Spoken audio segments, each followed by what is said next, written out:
Hello and welcome to our latest unboxing video. I'm here with a box of kids books. Looks like maybe some picture books, also some chapter books. Who knows what else will be in there? So let's take a look.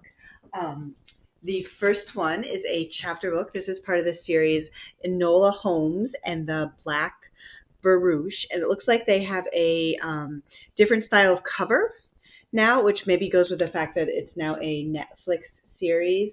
And this is by Nancy Springer. I don't know. I put my box like farther away than normal. I got to move it closer. Oh, okay. Another chapter book. Ooh, this one's got a nice cover. Stowaway by John David Anderson. Author of Miss Bixby's Last Day and Posted. I think we have Posted. Okay, so scientists discover a rare and mysterious mineral buried in Earth's crust. It's the most valuable substance in the universe, and aliens show up. Oh, this is such a cool premise. Oh no, and then there's a war. Ooh, gets bad, gets grim, and Leo and his brother get stranded in space, and so they stow away on a strange ship of mercenary pirates. Sort of interesting. They took a lot of backstory in the summary just to get to the actual story, but sometimes you need that in order to like really launch things, and that is a good premise about a boy and his brother stowing away on an alien spaceship. The Barren Grounds by David A. Robertson, and this is book one of the Misewa Saga. And it is about, this is sort of interesting because it sort of seems like there's four people on the front, but then when you look closely, you realize one is a squirrel and one is a bear. It's just in general, too. I like this cover. So Morgan and Eli are two indigenous children, and they're forced away from their families and communities and live in a foster home in Winnipeg, Manitoba, struggling to fit in at school, and then they find a secret place walled off in an unfinished attic bedroom that opens a portal to another reality. Oh.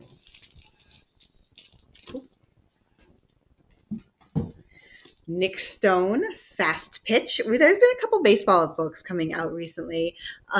Interesting. Sometimes to win, you have to strike out. Shanice Lockwood is captain of the Fulton Firebirds, which presumably is the baseball team. Oh, softball team. I'm sorry. I guess this is softball.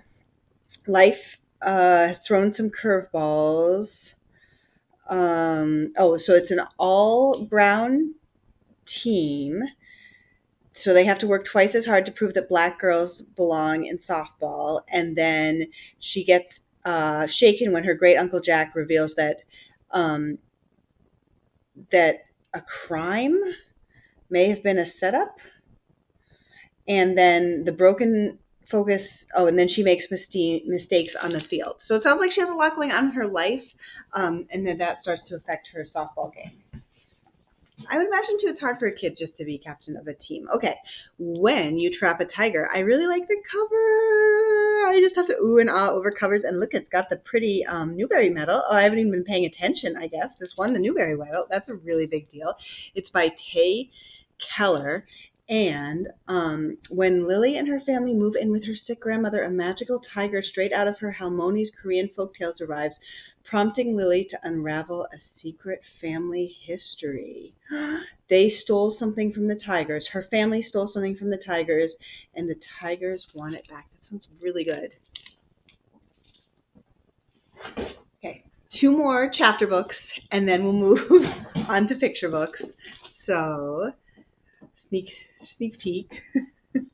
We have One Kid's. Oh no, I'm looking backwards because it's the camera. We have One Kid's Trash. And this is by Jamie Sumner, and it's about a kid who has to move to Colorado because his dad has a midlife crisis and becomes a ski instructor. He gets bullied at school, but then they discover that he has a remarkable talent. I didn't even know this was a thing, for garbology, the science of studying a person's trash to understand their deepest wishes and secrets. Ooh. kind of that's sort of an interesting. I've never really thought of that. And then Linked by Gordon Korman. He is a regular in the children's or middle grade fiction world, and very funny, very popular with the kids. And so it takes place in a quiet town where, oh no, a school gets vandalized with a swastika. And one of the main characters is the first person to see it, and so he becomes a suspect. And then one of the other characters is the only Jewish girl in town, and then more swastikas appear. Well, that sounds like really upsetting and maybe a little hard to read, but so important because this is the kind of thing that's been happening even around here, which is so upsetting.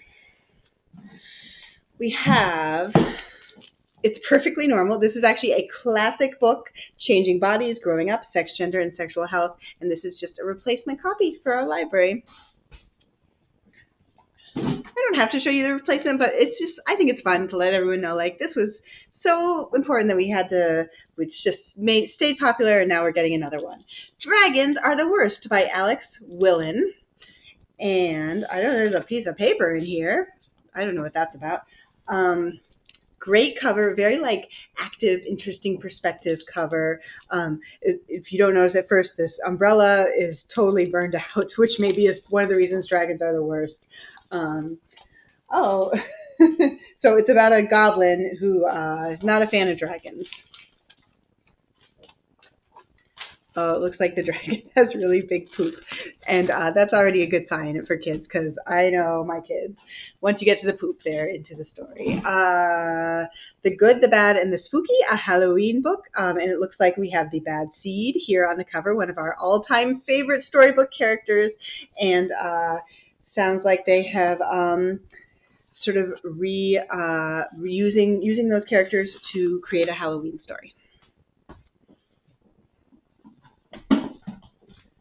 Oh my gosh, I love this. Negative Cat by Sophie Blackall. I'm a big Sophie Blackall fan. I really just like, I like Ivy and Beam, but I like some of her other picture books, and just such really great, just I guess design of the cover. I'm not really an art person, but I just really appreciate just how eye-catching that is. And sounds like a story about a cat who maybe is a little bit negative. It looks here like the kid is trying to play with the cat, and they're not really going along with it. So that seems like a really good story for kids, especially maybe kids who have pets and they're not always, what they expect. Oh, Frankie Gets a Doggie by Amy Huntington, and he's pushing him in a stroller. It's the cutest thing. Oh, Frankie, you're breaking my heart.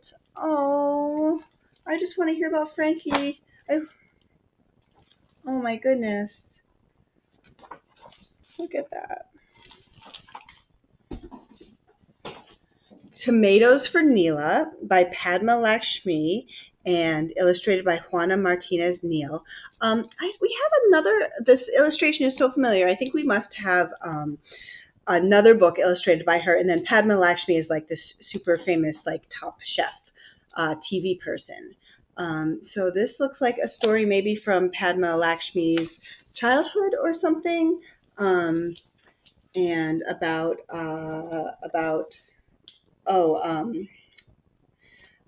learning to cook and how it makes her feel closer to her grandmother who lives in India. Last book, Dakota, Crumb, Tiny Treasure Hunter by Jamie Michalak, illustrated by Kelly Murphy. Very fun. It looks like Dakota Crumb is about to lower himself from that picture frame. And, oh, this is such a fun idea about a mouse treasure hunter living in the city. Oh, what an adventure. It looks like they're in a museum. Very fun. Okay. That is it for me. I have a very empty box, and I will be back with more.